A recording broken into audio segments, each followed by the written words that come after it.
अब यज्ञशाला के समीप यज्ञ कुंड के समीप माता सती दर्शन करने के लिए गई। उसी समय प्रजापति दक्ष ने देवादिदेव महादेव का अपमान करना प्रारंभ कर दिया।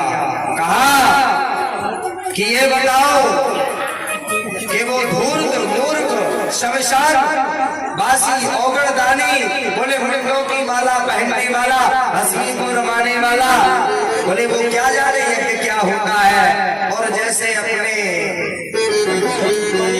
आराध्य की अपमान सुना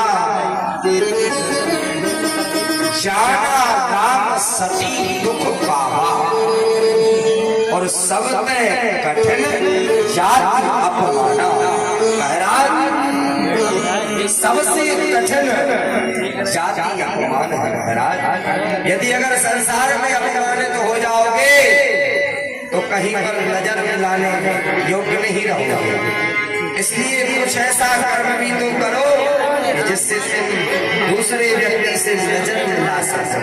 ऐसा सब कर्म और जैसे अनादर किया तो माता सती ने अपना अष्टभुजा रूप धारण कर लिया और क्रोध भरी दृष्टि से कहा, रे मूर्ख प्रजापति दक्ष, तूने भगवान शंकर का ये जा, तू घोर नरकगामी होगा और तुझे अपने पद के ऊपर अहंकार है तो तेरा पद वहां से च्युत हो, वहां से तू चला जाएगा। ऐसा कह करके और अपनी प्राण वायु को रोक करके यज्ञ कुंड में माता सती भस्मीभूत हो गई। और भस्मीभूत हुई सो देवताओं में और रुद्रगणों में घनघोर युद्ध होने लगा। उस युद्ध में शस्त्रों की वर्षा होने लगी, ज्वालामुखी फटने लगी। ऐसा भयंकर युद्ध हुआ और उसी युद्ध के समय पर रुद्रगणों की जब हार हुई सो देवादिदेव महादेव को बताया। अरे समाचार तब शंकर पाए, वीर भद्र करी को पठाए। समाचार तब शंकर पाए, वीर भद्र करी को पठाए। समाचार तब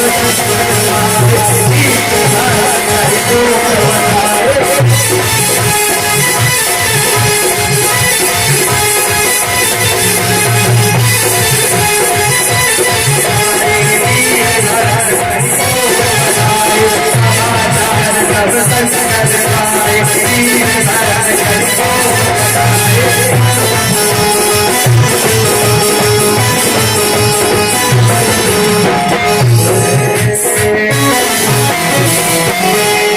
समाचार तब शंकर पाए। महाराज जैसे भगवान शंकर को पता चला सो तांडव गति से आकर के और एक अपनी जटा को खींच करके पृथ्वी पर दे पटका।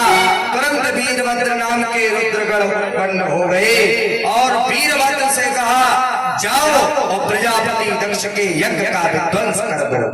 तुरंत वीरभद्र रुद्रगणों को लेकर के और देवताओं के ऊपर चढ़ाई कर दी।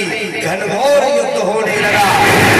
उस युद्ध में अस्त्र शस्त्रों की वर्षा होने लगी और ऐसा घनघोर युद्ध हुआ और खड्ग लेकर के वीरभद्र ने और प्रजापति दक्ष का सिर पकड़ करके और गोविंदाय नमो स्वाहा स्वाहा हो गई महाराज। इसलिए सती चरित्र को जो कहता है सुनता है वो परमात्मा के समान भगवान के भक्तों के समान हो जाता है। और ऐसा प्रकोप